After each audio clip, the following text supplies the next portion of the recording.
Olá, pessoal. Terra firma. Não, terra firma. Olha, diabo, presta atenção, mano. Terra firma. Um dia ainda vai sair certo isso daqui. Os vikings vendo a terra firma. Tipo, nem sempre terra firma quer dizer uma mensagem boa, né? Porque vai dizer os The Vikings, Jormsviken. Isso aqui, Jormsviken, que é o nome desse disco do Amon Amarth, que é tipo uma tropa de elite, que nem os Berserkers dos vikings que desciam no lugar metendo louco. Assim. Se os vikings já eram muito loucos na hora de fazer as raids, né, as invasões, por isso você tem o. Agora acho que não é mais Oakland, que é o meu time de futebol americano, Oakland Raiders, que são os pilhadores, né? É que tem até um pirata com a cabeça de futebol americano, assim. Então, o Jorms Viking eram os. Que o J você vai falar como I, tá? Então, Jorms Vikings são tipo uma tropa de elite, assim, que chegava metendo louco. Sou o professor Luiz Roda, esse é o canal Terra Firma Society. Que introdução, hein? Vou pedir para você deixar o seu like, seu dislike, se inscrever no canal aí, deixar boas vibrações e tal, passar para outras pessoas. Hoje no Eu Recomendo Capitão Fantástico. Deixa eu dar os dados e aí a gente fala sobre o filme. O filme é de 2016, tá? É um filme americano com o Viggo Mortensen, que é a melhor referência, assim, e a direção do Matt Ross, tá? Putz, esse filme é muito bonito. Ele coloca como ele é colocado como comédia dramática. Ele é dramático. Ele tem um ou outro momento engraçado, mas esse filme ele é muito bonito, ele é muito legal, mas ele acaba fazendo. Nossa, quando eu sento, você fica um barrigão do cara. Não que ele não esteja aqui, né? Porque fica mais saliente. Não que ele. Ai, como é que eu vou descrever isso? Esse filme, ele vai deixando a gente deprimido pela luta dele. Então o que que acontece? O personagem do Viggo Mortensen, o Capitão Fantástico, ele é um cara que ele pega os filhos dele e a mulher e vai morar no meio da floresta, nos Estados Unidos. Então ele vai criar um sistema autossustentável, ele tem essas paranoias do sistema capitalista, que sabe aqueles papo de maluco, assim, de que você está tendo uma lavagem cerebral, que a sociedade. Então ele era um cara que ele era hippie, né? Ele vai fazer isso meio que com uma pegada hippie, assim. Ele e a mulher vão. Ela adorava o cara e tal, e eles vão morar no meio da floresta. Então ele vai educar os filhos dele. Só que por que ele tem essa alcunha de capitão? Porque ele vai dar um. Em vez de ser uma coisa prazerosa, acaba virando uma relação muito militar de treinamento. Então os filhos dele, ele tem um amor pelos filhos dele, mas ele tem um amor militar, assim. Então eles tratam o filho dele como se fosse um capitão. A primeira cena do filme, que são as crianças caçando um javali, é assustador, assim, do ponto de vista do treinamento deles.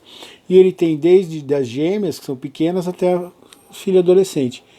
E aí a mulher dele morreu, tá, de câncer, e essa família está vivendo esse luto, e, e, e aí os filhos mais velhos começam a dar uma questionada nesse método de vida deles. E como que isso está afetando as demais crianças? Você percebe que os filhos mais velhos tiveram algum contato com o mundo e fizeram uma transição. Então eles têm um senso crítico do que são as coisas de fora com a vida que eles acabaram tendo dentro da floresta. Porém, as crianças, as menores, elas já começam a ter um comportamento de só ter vivido sob esse regime do Capitão Fantástico e começam a apresentar uns comportamentos meio estranhos. Mas por que esses comportamentos meio estranhos? Porque elas estão vivendo acontece ali uma questão do determinismo. né? O meio onde você está vai te afetar. Então as crianças são meio insensíveis. Tem uma das menininhas que ela é insensível, ela vê as coisas como caça, mas porque ela cresceu desse jeito. E aí eles vão pro funeral da mãe, então eles vão pegar um ônibus e eles vão fazer uma reinserção na sociedade para poder lidar com esse luto, fazer o enterro e tal. E aí eles vão entrar em contato com a família da mãe, os avós que não aceitavam essa opção de vida que a filha fez e viam no personagem do Viggo Mortensen uma referência negativa. A filha mais velha, acho que a filha mais velha está fazendo essa transição de ir para a universidade, ela quer sair dali e você vai viver essa dinâmica dentro do filme.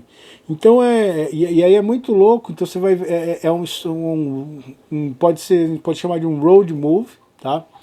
Road movie é um filme de estrada, uma história que se acontece na estrada, e é essa família saindo desse ambiente selvagem, mas ao mesmo tempo eles são extremamente politizados, só que eles são politizados de um jeito meio robótico, assim, de meio de vomitar a informação e não processá-la. E aí, nesse processo, eles vão entrar em contato com a irmã, né, com a tia, vão conhecer os primos. Então fica aquela situação de estranhamento, assim, tipo, porque para eles a vida nossa, que é muito bizarra e muito louca no sentido de não fazer sentido, da gente meio que parecer seres estranhos e tudo mais, e vice-versa, né? Que eles vão. Aí os primos vão olhar para eles como se eles fossem uns bichos e tal, assim. Então você tem uma série de cenas que elas são engraçadas, mas elas chegam a ser tragicômicas, porque elas são engraçadas, mas elas deixam uma sensação assim de que as melhores intenções que ele está tendo em relação à família dele não estão ajudando. Ele tá criando pessoas que só vão conseguir viver daquele jeito que ele está propondo naquele mundo que só existe para eles lá no meio da floresta. E aí os avós querem ficar com a família, né? Tem várias cenas legais, assim, deles fazerem as coisas juntos, como eles funcionam como equipe, né? Então, que o treinamento, ele vê que o treinamento dele serviu para muita coisa. Só que ele começa a entrar num choque de ver ao mesmo tempo que no mundo real talvez ele não tenha agregado, que teria que entender. E aí ele começa a lutar com o processo de entender que ele estava errado. É muito doido isso. O Viggo Mortensen é um ator fantástico. E ele traz essa coisa do cara querer manter aquele princípio dele de não, eu tô certo e isso que eu tô fazendo é o melhor, e na prática ele vê que isso não tá funcionando. E ele vê aquele sonho dele ruindo e assim, tanto que ele decide deixar as crianças com os avós e ele voltar para morar na floresta, porque ele entende que ele não vai poder mais. Que ele está fazendo mal para os filhos. E aí os filhos vão roubar o ônibus e tentar ir atrás dele para ficar com ele. É muito bonito, muito legal assim. Mas é um filme que machuca bastante assim. Então vale a pena no final você vai ter várias possibilidades, que é o que acho que um pai deve propiciar para um filho. Ele vai deixar vários filhos escolherem o que eles querem fazer e alguns vão ficar com ele, alguns vão seguir o seu próprio caminho, um vai ficar com a avó. Então e ele ter essa maturidade de entender isso. E aí ele descobre que a mulher dele, quando estava morrendo, porque você percebe que a mulher dele era um contraponto nessa relação de dar um equilíbrio entre ele ser o capitão à mão firme do treinamento e ela ser a mão que faz o carinho e que dava o colo para as crianças num determinado momento. Você vai vendo as crianças sentindo a falta da mãe e lidando com esse luto, assim, e é muito tocante. A fotografia desse filme é muito legal, assim, as atuações das crianças são extremamente convincentes, vale a pena mesmo, que é um filme fantástico, do Capitão Fantástico. O poema de hoje eu fiz para a Laís, tá?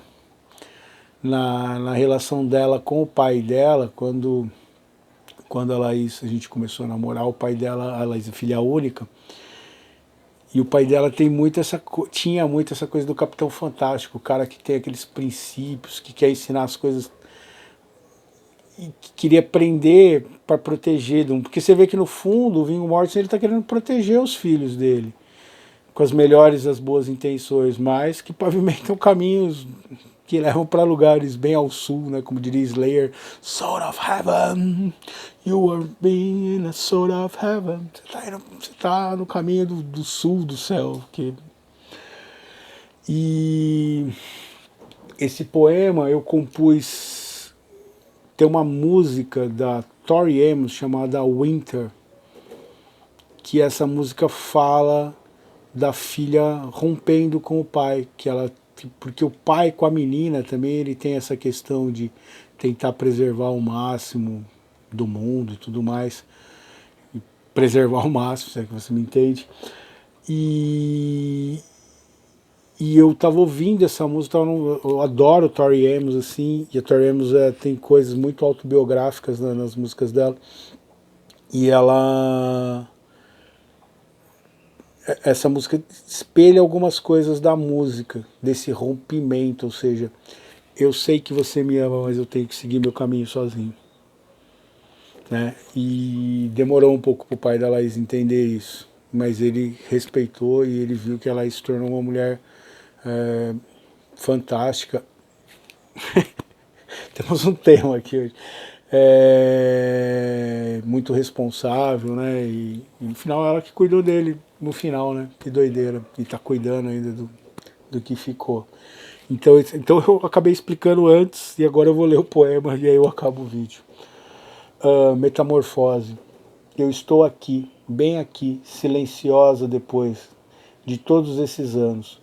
Eu já sei a diferença entre unicórnios e cavalos. Os meus atos tentam traduzir o que o meu coração apertado, por não te reconhecer mais, meu amado e adorado herói, que tanto me ensinou e do mundo me mostrou que agora é o momento de caminhar por mim mesma, para entender o quanto de heroísmo teus atos sempre tiveram, mesmo quando não faziam o menor sentido para mim. Mas não queres que eu complete o ciclo natural pelo qual todos temos que passar. Não permites quebrar o encanto que já não pode durar para sempre, e no fim das contas, te olhar como homem de virtudes e defeitos, que todos somos e sempre seremos, sem deixar de ser meu eterno super-herói. Mas para isso é preciso que me permitas voar o meu próprio voo, e assim entender a tua dor. É duro demais o filho romper com o pai e tomar o seu próprio caminho.